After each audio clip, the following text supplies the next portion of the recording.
What is up, guys? We're back out here in the garage working on the truck. Today's plan is to start cutting the brackets off the 8.8, try to figure out measurements for the axles and to get ready to cut it down. So let's get to it.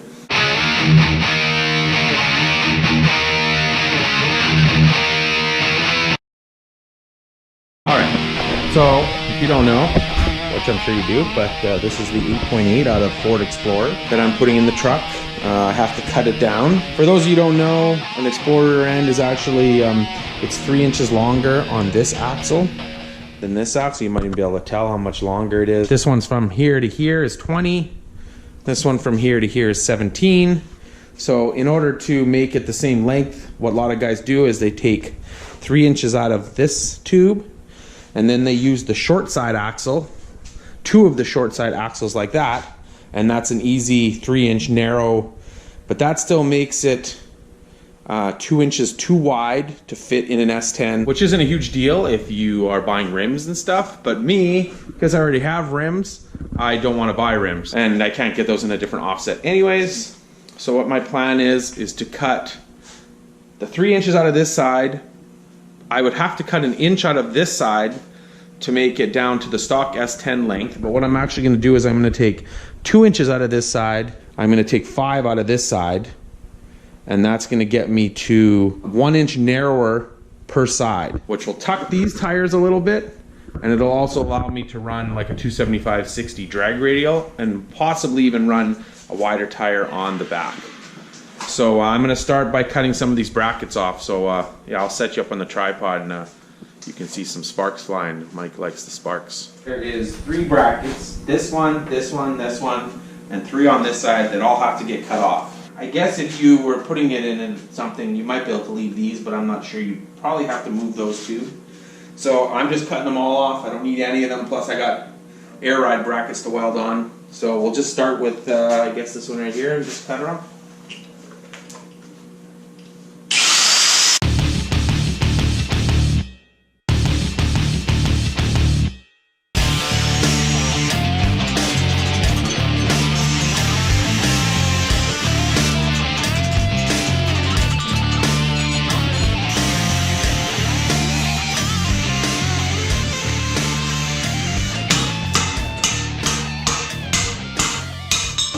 There you go. Oh shit, I was in front of the camera. What shot is it? Oh shit, what did I do? Did I walk through it? So that's 2 down and 4 more to go. Alright, so as you can see I got all 6 brackets cut off. Pretty much as close as I could with the cutoff wheel. I could probably go back in a little bit and cut a little more with the cutoff wheel, which I probably will do because it'll make it easier job of using the flap wheel. And now I'm going to do that, and then I'm going to flap wheel both tubes right to bare metal, all nice and clean, get rid of all these brackets, and then start taking measurements and preparing to cut the tubes.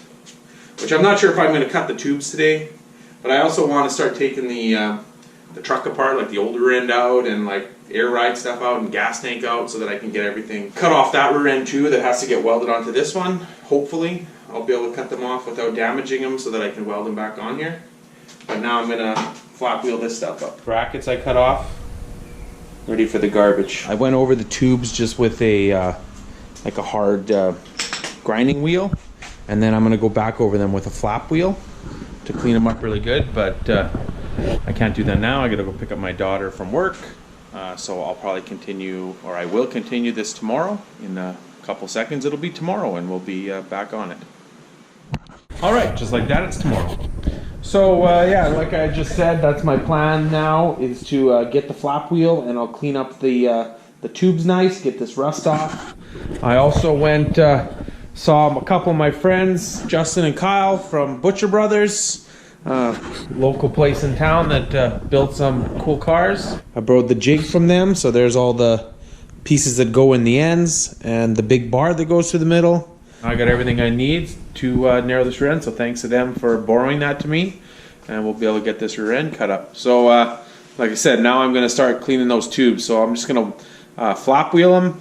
There you go, now it's cleaned up really good. I was worried that my 4-link bottom bars and the brackets wouldn't have enough clearance if I narrowed the rear end 1 inch more, but I'm looking at it right now and there's actually tons of room. I don't know if you can really see in there, but the bracket is here, and the rear end is still 2-3 inches longer from the bracket, so I'll definitely have no issue there. I can always put like a 1 inch or 1/2 inch spacer on these wheels right now to push them back out, and this way it'll give me more options for tires and wheels by narrowing it a little bit more. Maybe eventually I'll put different wheels, and I'll want to put something with like a really deep offset on there, so then it'll look better. So that's my plan. Next thing I should do is start measuring and marking, and then I'll have to cut the tubes, and then cut the amount out, and then jig it up to weld it back together. Originally I thought maybe I could just cut it off really close, but I think the bearing goes in too far and it might cause an issue, so most guys I think just do it this way. I'm going to put this like in a chop, use my chop saw probably to cut it. What I'm going to do to make the marks is just put this hose clamp on here, and so here was my first cut, and then I just put use the marker to mark it all the way around, and then this way when I'm cutting with the chop saw I can make sure that it's going straight. 2 inches here that it's going to come out. On this side I'm going to have the 5-inch piece, and it's kind of good that I'm cutting it here because here where the original leaf spring hanger I guess was, dirt and stuff got trapped in there, and so it rusted, and it looks like this part of the tubing is actually thinner because it was so rusty it actually ate away a bunch of the metal. So I'll be actually getting rid of this part. And I mean, I could have just left, like there was a bracket right here that's now gone, but I could have left it and not cut it off, but I wanted to start with a nice clean surface to work with. The next thing to do will be to put it in the chop saw and cut these off. So I'll cut these centers out, and then I'll be left with the ends, which I'll clean up, fit together, and then weld them up. And also, when we weld it back on, we have to make sure that the ends are situated in the right spot so the brakes sit properly. And what I figured is there's a bump right on the very top here, and that lines up exactly with this here. So as long as I make sure that that stays in line, everything's going to be good. I got the chop saw, and I have it sitting on a piece of 4x4 on that side, and where I took my measurement is from right here. There's a parting line, and right there there's a parting line. So it's 6 inches from the ground on both sides. That side was a little bit high, but I just tapped on the end here like this with a hammer until I pushed it into the wood a bit, and that was able to adjust it to the size I need. And then I got a new wheel on the cutoff wheel. So basically now I just have to cut it. The issue I'm going to have here is that once I cut it, then my measurements are all going to change, because then the end will be gone, and then of course it's going to want to come down, so I'll have to do something else to space it up, another 4x4, or I'm not 100% sure yet, but for the first cut we can do it like this anyways.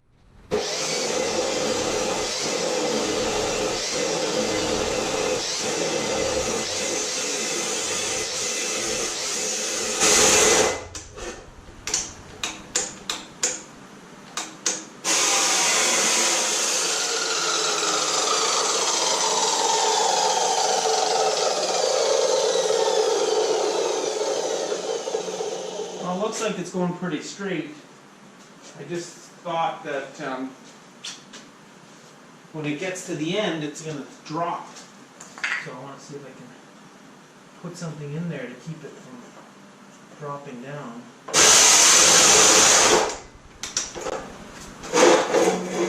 Almost all the way through.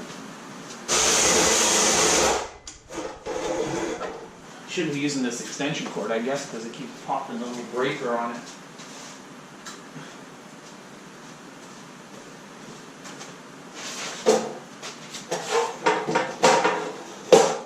You know what? I'm just going to take it off and cut it with the cutoff wheel the rest of the way. It was just that last little bit that I guess it was pulling on the thing and keeping it from cutting nice, but looks like it cut nice and straight. Then this little bit of metal right here. I mean, the nice thing about when you put it inside the jig is even if it is a little crooked, like your gap isn't totally perfect, you know, when you put it in the jig, it's going to stay nice and straight, so then it'll kind of take up for that. But I think it should be pretty straight. It looks pretty straight. It's right on the line that I put with the marker, so I think I'm pretty good. So now I'm going to have to cut this section out, and then I got to do the other side the exact same way. I ended up cutting the other side off. Here's the piece I cut out. I ended up just using the cutoff wheel, and it actually went way easier than using the chop saw. I mean, the cutoff wheel blade's a lot thinner, but it actually goes through it like butter. So I'll show you how I did this. I'll do this one, but yeah, it was a lot nicer using the cutoff wheel than using the chop saw.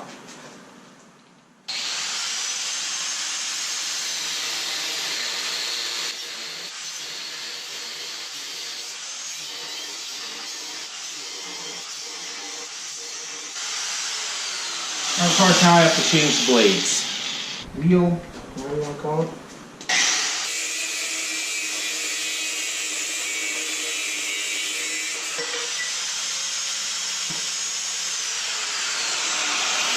And simple as that. And then you go, of course, you're going to clean up the ends with the flap wheel and then get ready to put the ends back on. I put in the bar for the jig and these two inside bearing things, spacers, and I actually had the ends on.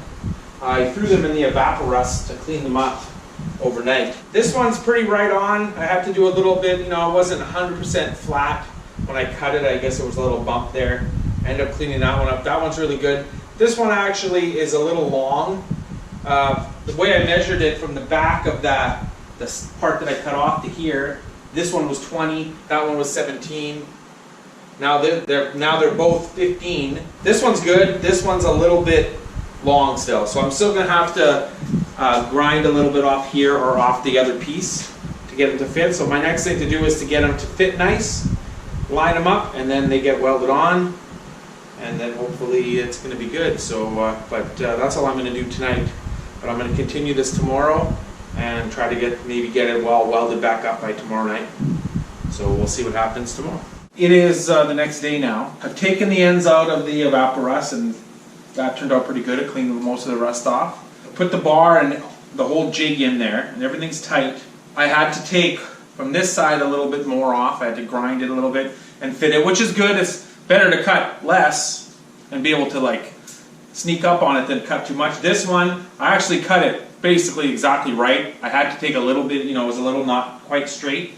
But now from this end to this end, from this edge to here, it's 15 inches on both sides. So if you remember, the one axle was 17, the one was 20. And so I took 5 off, that makes it 15, and I took 2 off, and that makes it 15. So now it's 15.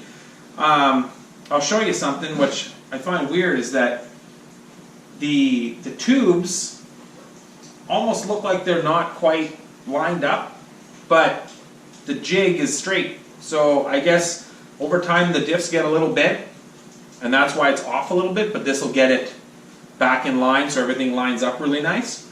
But I can show you a little bit more of a close-up. If I run my finger on here, there's a little bit of a step.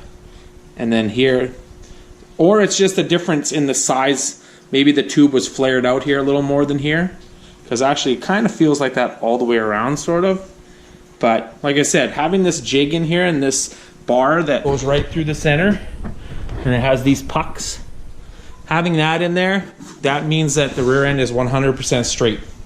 The axle center line is straight with the center of the rear end. Now I'm just going to prep it and start welding it up. I got this one welded, and it's still hot, but you can, like when it's hot, I can't, well now I can't grab it with one hand. When it's hot, it kind of starts pulling on the tube, so then it's hard to turn this. I can turn it, but I can't get a good grip on it right now. Once this cools, it's still really hot. Once it cools, hopefully the bar should slide in and out no problem. That's what it's supposed to do. It's supposed to hold it nice and straight so that it will spin freely afterwards. I already got this one tacked on. Now I just got to weld this one on and then let it all cool, and she should be good. So there's that side, and there's that side again, and there's the whole thing. I have to let it cool. The bar is stuck in there because I think it's, while it's cooling, the rear end is trying to like bend or, you know, like distort, and the bar is what's holding it in shape. The tubes are really, really hot, so I have to let it cool, and then once it cools, hopefully we'll be able to pull the bar out no problem. And then that part is done. I can start figuring out my axles so that I can order the axles for it. Next thing I'm gonna do is start pulling the old rear end out. So I gotta cut the brackets and stuff off that and transfer them onto that. All right, so I let it cool off and I took the bar out and I took the pucks out that hold everything straight. Everything looks really good with it. So I'm really happy with that. That's done. I can order the axles now, take the measurements and stuff. That's gonna be it for this video. In the next video, we will start taking the older end out so we can switch all the stuff over to it while we wait for the axles to come. Like, comment, subscribe, share with your friends, and we'll check you later.